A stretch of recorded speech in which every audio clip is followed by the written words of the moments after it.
you're facing Kyle Driscoll. You know, when you first heard the name, did you recognize the name? And if you did, what were your thoughts on him? Dude, I didn't. There's so many guys out there. I didn't know the name off top of my head, but when I watched the kid, I was impressed, man. He's good. He's as legit as they come. But you're not fighting schleps at this level, right? You're not fighting bums. Right away, I noticed, man, he's a tall guy, 6 feet. He's fought majority of his career at 155. Last couple fights at 145. He's very strong wrestler coming out of AKA, so he's got a great camp around him. Got some decent striking, throws some good head kicks. Decent, when I say decent, I good. I'll give credit where credit's due. He's got good striking. He's got great wrestling, good cardio. And he brings it, not like the most spectacular record. He's not knocking guys out left and right. I think he's got like 2 or 3 wins by knockout, a couple wins by submission, majority of his wins by decision.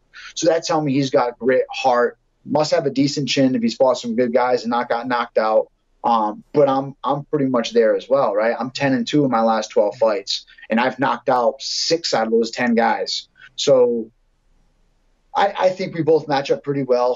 He definitely has a size advantage. I'll give that to him. But it's not about the size of the dog in the fight. It's about the size of the fight and the dog, and that's one of those things that I bring, man. I'm a chinny, gritty individual.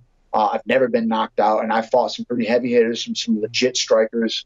And I bring it, dude. From the time I get in there, I'm not looking in there to pity pat. I'm not looking in there to take someone down and grind out a decision. I'm in there for 15 minutes plus, dude, putting my fist to your face and looking to finish you from the time I get in there to the time the bell rings. You looked at him, you looked at his style, you just explained it all. But where do you feel like you are superior no matter what he brings? Where I feel I am superior is my footwork, my timing, and my distance control. It's very difficult to deal with. And a lot of opponents I fought that I've talked to afterwards, they say the same thing. They're like, first off, you fucking hit really hard. You hit really hard for a small guy, and especially at 45, I'm not the biggest 145. At bantamweight, I got a good size, right? 5'9", got almost a 72-inch reach. And at bantamweight, I hold that size really well. At 45, I'm your average kind of size guy, but I don't cut a lot of weight at 45. So the cardio and that pace is there for all 3 rounds. With Kyle, I feel like that's where I measure out the best. I feel like my boxing is superior to his. I feel that on the feet, I have the better footwork. I have the better distance control. And that's where I feel like is gonna stand out as the fight goes on. And the other thing I look at is I'm not cutting a lot of weight, man. I just finished my workout, man, 152, and I got less than 10 pounds to cut by the time I rehydrate and eat everything else. I'll cut that in a few hours. It's that simple. He got the call short notice just like I did. He's fought majority of his career at 55. He's a big 45, so I imagine the cut not being too easy for him. And if it is easy cut, then I expect him being pretty thin come fight night, because at 6 feet tall, you can't be too thick at 145.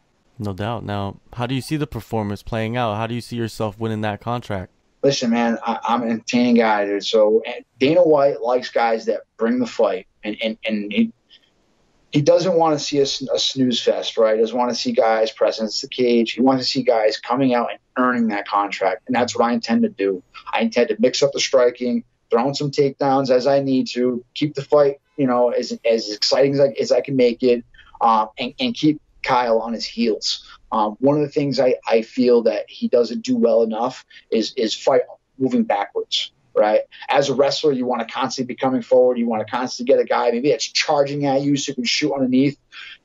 He is the taller guy. He's got to get real low. He's got to press me to the cage and get on a single leg. It's hard to do that when you got a lower guy that's in on you, and I'm able to fight at a close distance. I worked a lot on my inside boxing game, and I feel that's one of the things that MMA guys don't really do well is they don't know how to fight within a very close range, and I do that well. And not only do I fight at a close range pretty well, I know how to move in and out of the pocket very well. So as he's looking for the single legs, I look to use my footwork, stay to the outside, bury some shots, mix some things up and down, and just keep him guessing.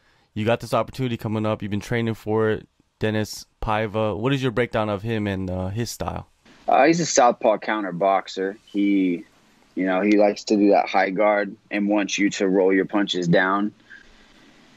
He believes in his left hand a lot, but my take on him, man, is I just go put a MMA fight on him.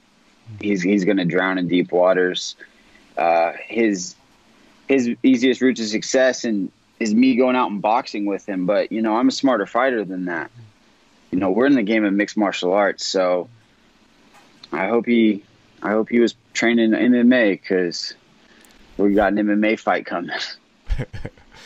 Have you But been he's watching? good, man. I watched a little film. You know, at first I always watch like the initial film right when I get the fight, and I'm a hater. I'm like, you know, like I'm gonna beat this guy up.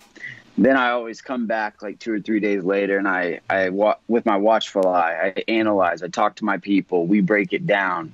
You know, I'll take some notes. You know, what are our trigger points? Where does he bite? What are his tendencies?